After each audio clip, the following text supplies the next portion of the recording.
tuliko kuyimba era akayimba kenzijukira tekafuluma ndowooza Asifaayo yali ayimba ne Kyagulanyi kino kirooto muwala wameera uyanjagala anjagala nnyo nange manyi something like that kenzijukira omugenzi n'obuyimba obulala bungi bwotyo ntambuza obulamu basebo ne banyabo omuntu bw'akula nga ebiyibwe bikula tebirina musiso ku kino Sifaayo bwe yasajja kula n'atandika omulimu gwe nga ye teyava mu Firebase ebya Firebase nze sali mu Firebase ate ebya Firebase muganda ffe meya wali awo oba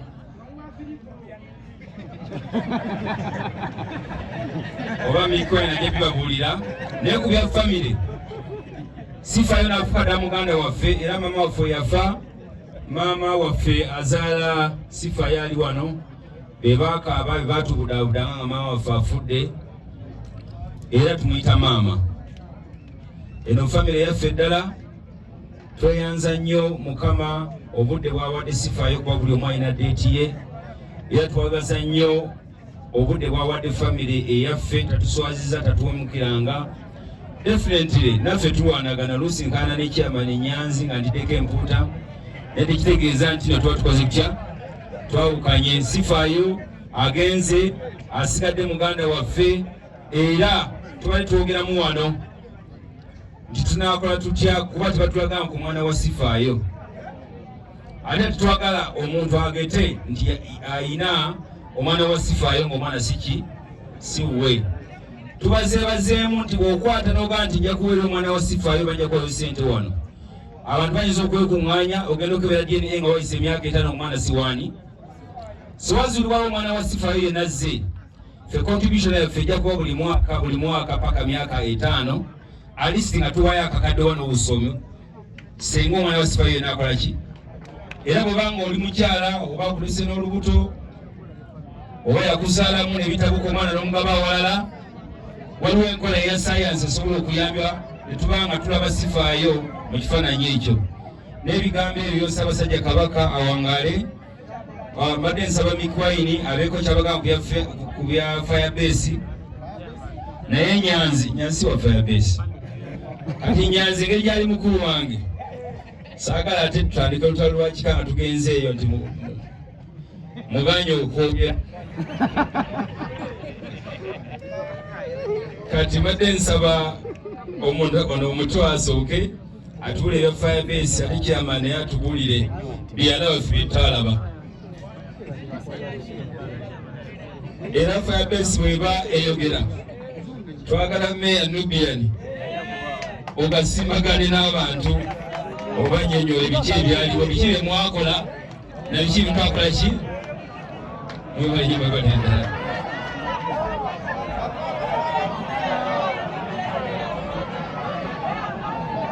ali bannange omukama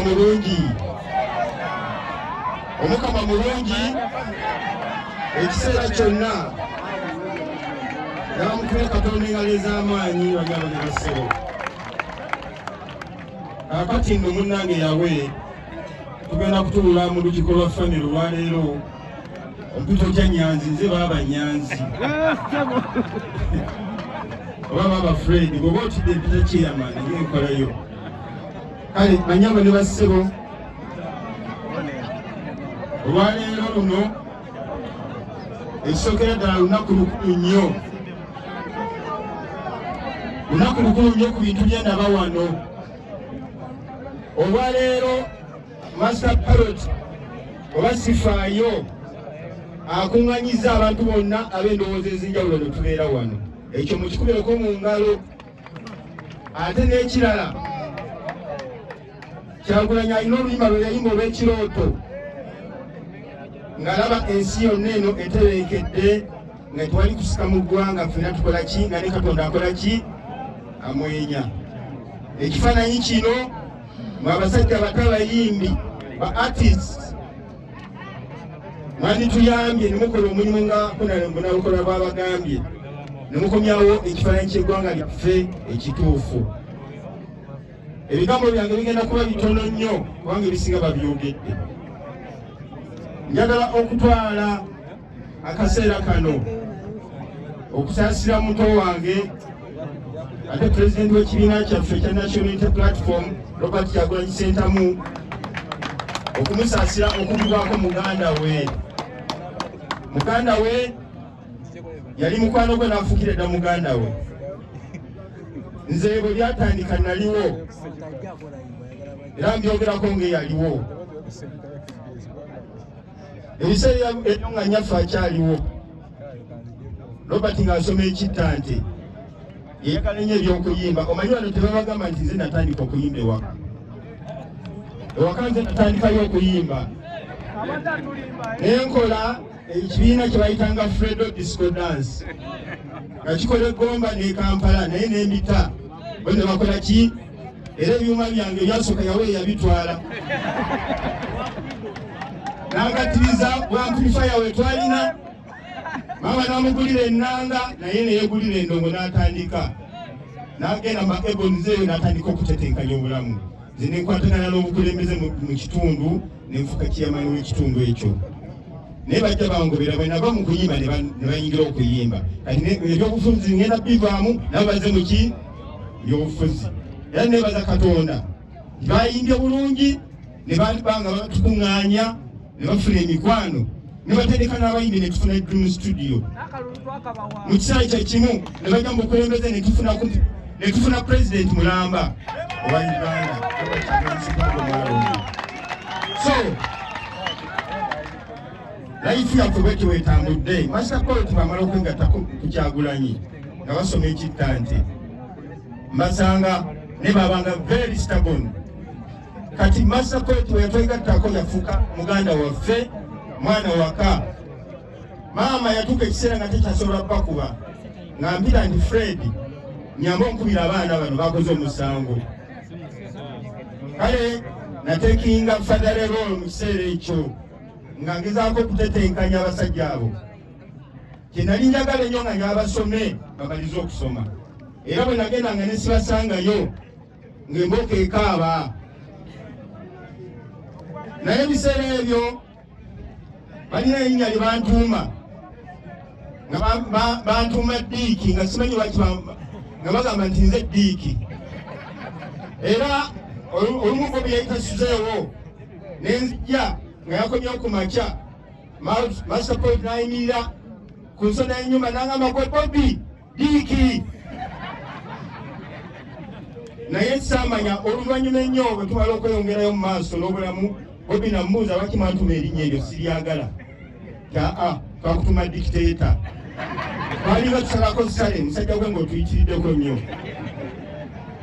Naye abasajja abo bakwatagana ne babonabona nnyo n'okuyimba. Nzijukira ebiseera ebimu nabasanga ku Bombo Road nga batambuza bigere. Bobi yali atungisa ekikoofiira yasooka kweyita Bobby Rob. Bobby Rob MC nga yegomba Master Rob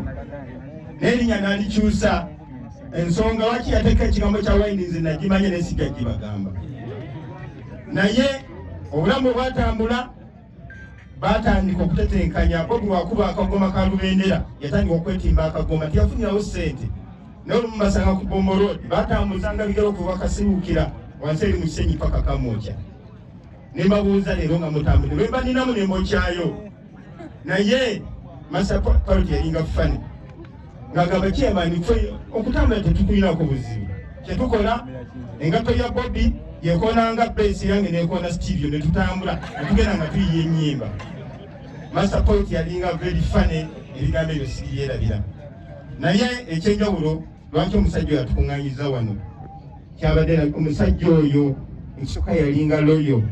mu Firebase nga wa Bobi ekitiibwa nga president we. Ekyokubiri teyakyawa Bobi ne baayawukana ye naaba ng'akola bibye ne Master Paul ng'akola biki era bwe twamusanga nga bwe tuba n'emikono waka ajjanga mwana. Maama mu kufa Master Paul yaliwo kwegamba abadde naffe obulamu bwonna. Is a brother naye nga tabadde soja era tolina obulamu era esobola okwogera ku Master Paul. Mukama mu ekimuli ky'emirembe. Naye nga bwe mbalabye wano abantu wano mu Kisakono babulira abato bange kubanga abasinga wano mbadde mbalaba benakyunyanga nga mujja kukola besi nga temulina mpisa abamu bajjanga ne bawemula naye bajjanga mu dum studio ebiseera emu embeera yakyukanga mu kubanga babanyanzi yabeerangawo biseera emu netukola ki etutambuza ekintu banyabo ne bassebo eggwanga lino liyimidde ku beegabega byammwe kubanga mulina kye bayita eddoboozi mutuyambe senga mulina engeri gye muyinza okukwatagana kubanga ye Kyagulanyi Ogugwa akoze eki okoze nze nkakasa namwe gye muli oba muli ba opposition oba muli ba mu kibiina ki mukimanyi bulungi nnyo senga teyajjayo eddoboozi namwe tebandibalabyewo mbadde mbasaba mutwale obuvunaanyizibwa ensi yaffe esigalemu emirembe mulwanire nnyo bannaffe naddala abavuka bamwe abali mu makomera kubanga ebigendererwa byabwe lwaki bali mu makomera balowooza nti bali bagenda kuleeta embeera esinga kwekola ki kweriwo ate nga twagala embeera ejja ebenungi okusinga ekola ki eriwo banyaba ne bassebo olutalo lukyali lunene nnyo olw'okutereeza eggwanga lino gwe buli omu kyolimu kyonna making sure nti okikozesa bulungi mukama awumunze bulungi master parrot musajja gwe obadde mulwanyi ate wasigala olina omukwano yesobola kituŋŋaanye wano mwebale nnyo mwebale ddala omukama abakulembere abazzeeyo emikidde